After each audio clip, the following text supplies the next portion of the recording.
other big story tonight. We're looking at the Pampore terror attack. We saw 8 CRPF soldiers, fatalities in that attack, more than 20 others injured, as even the defense minister is raising serious questions about whether standard operating procedures were in fact followed. This amidst rising concerns that we are looking at a new phase in militancy, one that we are yet to come up with a new counterinsurgency strategy for, and amid reports of an unseemly quarrel breaking out between the army and the paramilitary as to who was responsible for the killing of the 2 terrorists in that lethal Fidain attack. Let's go straight to our panel on the buck stops here tonight as we look at the Pampore post-mortem and ask what lessons we should be learning. General VP Malik, former Chief of Army Staff, is with us. General Atta Hasnain, who has been a commander, an army commander in the Kashmir Valley, is also joining us. And Dilip Trivedi, who's been a former Director General of the CRPF, is with us as well. General Malik, let me start with you. You know, this is a stretch of road where this attack took place, which is actually on the national highway. It connects Srinagar to Jammu. It also travels to the epicenter of militancy currently in the valley of South Kashmir. But the fact of the matter is that this is a stretch of road, and I just spent a week in the valley, as you know, where there are regular road opening parties. I saw those ROPs as I traveled up and down that road. Despite those ROPs, despite those road opening parties, how do we explain that these terrorists were not spotted? This was a place where an encounter had taken place just 2 days before this attack took place. Firstly, Barkha, you are right that this is the life for the J&K Valley, yes. The road coming from Banihal right up to Srinagar and beyond. It's a lifeline really, both for the civilians as well as the army people who are maintained from along this road. Now, apparently, we have had 2 incidents, incidentally, 2 incidents within 3 months in Pampore. So something is gone wrong somewhere. My conjecture is that, my intuition is that the SOPs have not been followed. There is either lack of discipline or lack of coordination or both. Otherwise, there is no reason why we should have 2 such incidents, major incidents within a period of 2 months. And as you are indicating that there have been fights between the army and the CRPF over who killed those 2 Fidain, now that itself shows that there is a lack of coordination. Otherwise, this particular road, it is segmented, yes. And then responsibility and accountability given for each segment. Here something has gone wrong.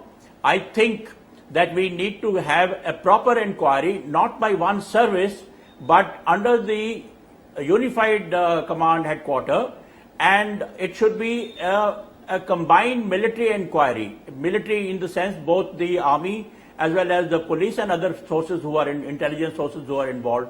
Only then you will get to know.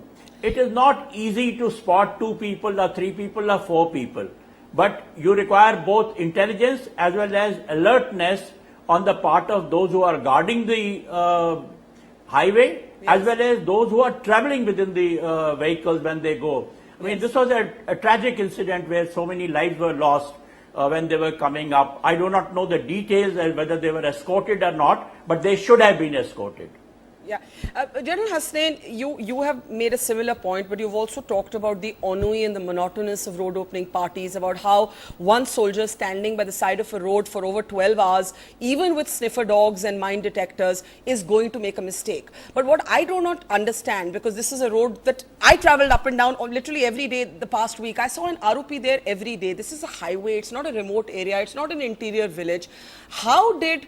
Which SOP do you think has failed? For example, we do not yet even know if the proper bulletproof vests were worn by the Jawans or not. The DG CRPF indicating that the current vests available with the paramilitary forces are too heavy. Now, this seems almost farcical if this is how we're sending our men out to die. Thank you, Barkha. Firstly, let me say that how much I regret the unfortunate loss of these 8 lives. And then I endorse almost every word that General VP Malik has just said. But the specific question that you have asked me, based upon the article of mine which has appeared in the Tribune this morning, Yes, there's no doubt about it that this is a very vulnerable national highway. It's not vulnerable today, it's been vulnerable for the last 25 years. Everyone knows, anyone who knows CI knows that when other operations, when the strength of terrorists particularly has reduced and other operations are going on, the place where the terrorists will always attempt to strike you will be at your vulnerability. And that's what they have done. Pampore has seen an incident in February, you've seen it now. Only this month on the 4th of June, we've had an incident at Beach Bihara. Now, what goes wrong, I will try and outline to you procedurally. There is no doubt about it that there have been lapses, and we must admit them if we have to honestly learn lessons from it. You see, what happens is that a company of the CRPF normally has about 50 men. A company of the RR has got about 80 men, functional. If you are given a stretch of road of about 4 to 5 kilometers to cover, you will have 2 men standing at every 400 meters. Now, if you mathematically do it and not bother to care about which are the main threat areas, Pampore is a high threat area.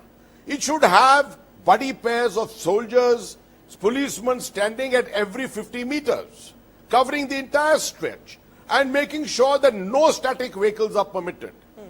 In most cases, you will find that static vehicles have been overlooked. They have come and stood there. They are the vehicles in which the terrorists normally come, the Fidain come. And if you have not been moving these vehicles out, you will find that at the last minute, when your convoy appears, suddenly the Fidain will appear and start firing. And you will invariably suffer casualties because the buses are not hardened. Now, in terms of SOPs, Yes. the army's buses, the standard army buses are all hardened. Some of them may not be today because over a period of time they may have deteriorated. Yes. Also, the time of General Panag, a direction was given that not more than 20 men will sit in a single vehicle, in a single bus. Not more than 10 people in a troop carrying vehicle. And every single Jawan, officer, anyone sitting in a convoy will wear a bulletproof jacket. But that did not happen, General No, Hussain. with this, that did not happen. it We didn't had happen in 40, this case, we had it didn't 40, we had more than 20, Yes. and they were not wearing bulletproof vests. And the DGCRPF says that that's because we do not have the light bulletproof vests that are needed. Instead, we have the heavy vests. So basically, this means that Jawans are not wearing bulletproof vests at all. This is absolutely shocking. Barkha, absolutely, Barkha, let me tell you, the meaning of a light bulletproof jacket, there is no such thing. That is a flak jacket which caters only for for shelling, that is fragments of shells. Most of these bulletproof jackets are the ones which are of the heavier variety, and people will have to be uncomfortable. If they have to be secure, they just have to be comfortable. Okay. Second thing is, what I want to recommend very strongly to the Unified Command, if a direction has been given by an army commander level officer, and something for the good of one force, I think the entire forces of the valley must look at it positively and adhere to Okay, it. let me bring in Mr. I can Trivedi. assure you that the army saved many lives. The army saved many lives because of the orders of what General Panag had given. But I want to get in Dilip Trivedi from the paramilitary perspective. Mr. Trivedi, the fact of the matter is that we've also seen this very unseemly quarrel break out between the army and the CRPF over credit, at a time when you have your soldiers, martyred in this attack. You have more than 20 injuries. You actually have a trail of official tweets from the Northern Command that then have to be retracted. We see this unseemly sort of quiet, covert sort of squabbling going on between the paramilitary and the army. This is extremely disturbing and speaks to a lack of coordination between the two forces. Yes, Barkha, it is rather sad to have this kind of exchange between the two forces. But coming to your basic question about the fact that SOP is not being followed, definitely there is something gone wrong with the road opening parties which did not ensure this. But given that fact and the other issue that you talked about is the bulletproof jackets, Yes. let me tell you, it is the procurement is a major problem. I think we are acutely short. It's not only question of light and heavy, and when they're talking of light, it is that 5.5 kilos weight, and earlier ones which are weighing as much as 15 kilos. But given all that, it's the procurement which has been a major problem for getting adequate number of vests, let alone light or heavy. So one is that. Second is that the fact that we have to somehow look beyond what has happened here in Pampore. After all, where did these terrorists come in from? They came in from the borders, and for all the newspaper reports and the media reports have been indicating that infiltration has been very high this year from the LOC. So it's about time that we started fixing some accountability on the LOC, because once the terrorist has come in, then he has the domain open to him to attack, and he's the one who chooses the place of What attack. do you mean by So fixing whatever accountability, sir? things. It's an interesting choice of words. How do we fix accountability? You know, do you mean heads should roll? In which case, should heads roll for this attack as well?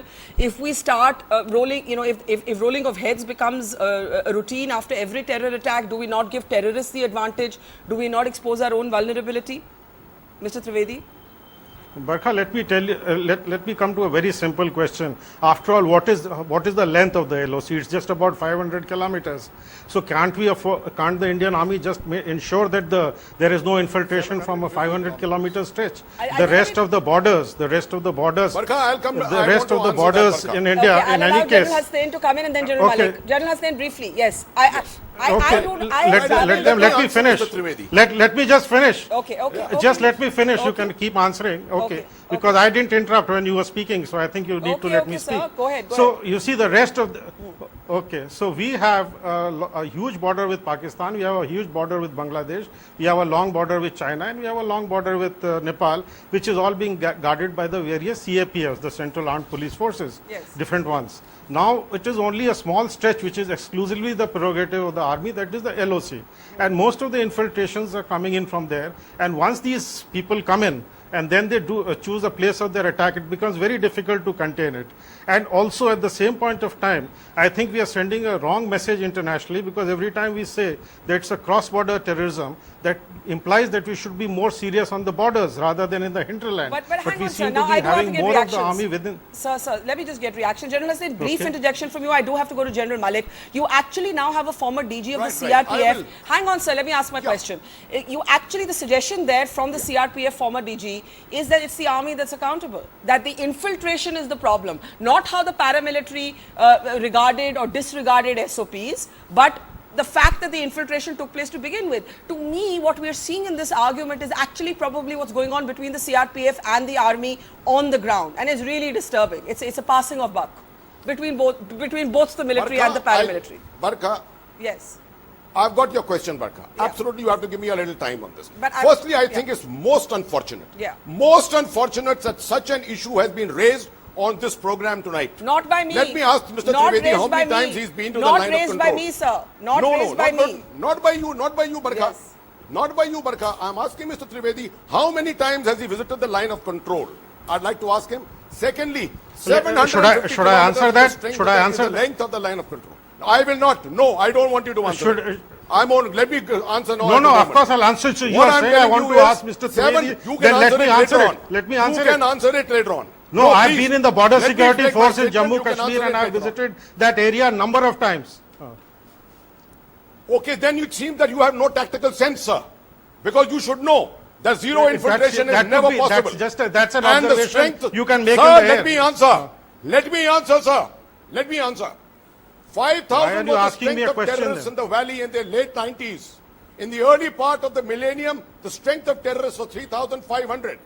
When General Widge took the decision to construct the line of control fence, since 2004, 1st of July, till today, the 28th of June, the strength from 3,500 terrorists has come down to 140 to 180 terrorists. Please go and speak to the multi-agency center. Ask them every year what has been the strength of terrorists killed and how many have infiltrated. Okay, hang on. Right from 2007 onwards, the mathematics of terror have completely changed.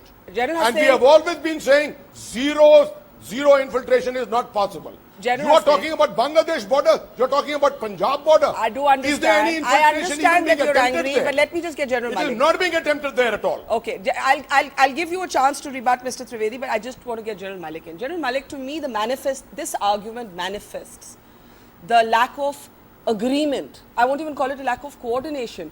We actually probably have the army and the paramilitary looking to blame each other.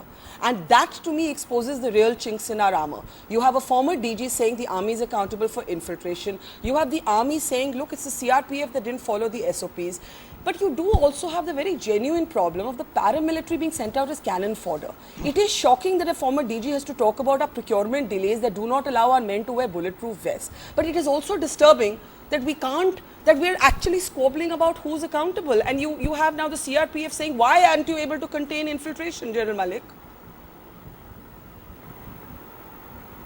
You know, Baka, is most disappointing the mindset that has been exposed by Mr. Trivedi. I'm quite surprised.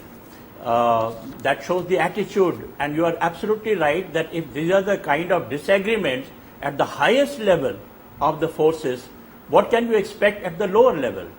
It's a shocking statement that has been made of passing the buck to each other. Secondly, I want to ask, what about the homegrown terrorists? There are a large number of terrorists who have probably got weapons, and they have not crossed the. Have we been able to stop them? Yeah. So let's face it.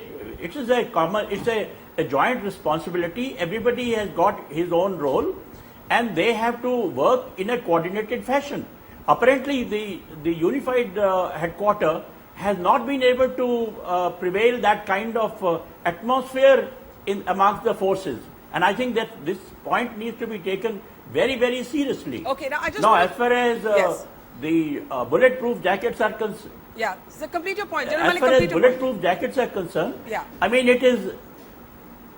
Yeah, I am saying that these are, of course, I think the Ministry of Home Affairs has to look into this. I mean, I can't expect that a very senior officer today saying that we have not been able to get, if they haven't got enough bulletproof jackets, then it's their job. But they are not wearing those jackets because they are heavy is not acceptable, because that is a breach of discipline. I agree. But I do want to give Mr. Trivedi a chance to just come in with two very angry army officers. Mr. Trivedi, I think it's a reasonable point if you look at the data. For the first time in 10 years, local militants in the Kashmir Valley are actually outnumbering foreign terrorists. This is a figure from the Jammu and Kashmir police. I just spent a week in Kashmir. The real crisis right now is not the Lashkar-e-Taiba. It's a revival of the Hizbul Mujahideen. It speaks to the need for other policies, including political engagement. So when you transfer the entire responsibility on infiltration, you are actually overlooking the changing nature of militancy in the valley. A quick word, and then I'll give General Hasnain the last word, Mr. Trivedi. Barkha, let me tell you one thing. Apart from being DG CRPF, I have worked in the BSF for 7 years and in Jammu as IG Jammu, and I have seen the border, and 5 of my battalions were on the line of control also on the LC with this thing. So it's not that I'm speaking only as DG CRPF. I'm speaking with my experience there. And the fact is that before 2004, even the Jammu border was vulnerable and there was no fence. And the BSF, as when I was IG there, we got the fence constructed and we started. And thereafter, the infiltration from Jammu has virtually become zero. So that is the kind of thing. I mean, these are the myths that we have to dispel. If today we have to do some kind of a rethink on how to stop the militancy. And yes, your homegrown terrorists, they are a problem, but they are a bigger problem only because they're getting all the supplies and their monies and everything from across the border. So if we are able to effectively seize the border, so control the border protection problem, point. We'll be able to. Okay, but sir, the LOC because terrain it's a is very important point as far as J&K is the LOC concerned. terrain is totally different from the international border, but I do have to close. General Hasnain, a quick last 20 seconds, Madam, please. I have been on the LOC. Sir, I'm not questioning your experience. It's nothing compared to mine as a reporter. I'm simply saying that infiltration to me does not seem the biggest reason for why Pampore happened. But I do take your point. I defer to it. General Hasnain, please wrap this up for us. I've got to close. Quickly, Barkha, I don't want to leave this discussion on a negative note at all. I still feel that there have been mistakes somewhere, and all we should do is admit our mistakes. This is a very tactical thing. Don't look at this incident only in isolation. Overall, the situation in the valley has not deteriorated. I want to tell you that. It has not deteriorated. Overall, it is totally under control. A one-off incident in which we have come out negative must not be looked at that angle. Lastly, this unfortunate tweeting business from Northern Command. It is the new Twitter account which has been opened up by Northern Command. Unfortunately, it needs to be under control. Someone has made a mistake. Okay. If they made a mistake, they need to retract on it. They've already retracted, in fact, retracted, and yes. actually go back and get and overcome this issue on a one-to-one basis at the ground level with the CRPF. You I'll say cannot this. afford to have the two lead agencies, And, the two but- lead agencies in the valley not seeing eye to eye. I will- It's I just will not leave it there. possible. I will We leave it need there this because- for our national interest. And I will say that this argument on this program, I certainly hope this is not the argument taking place between the Northern Army commander, the 15 Corps commander and the CRPF officers on the ground, because if this absence of agreement is there, it really does make us vulnerable in a way that we cannot afford to be. Leaving it there, General Malik, General Hasnain and Mr. Trivedi, former DG of the CRPF.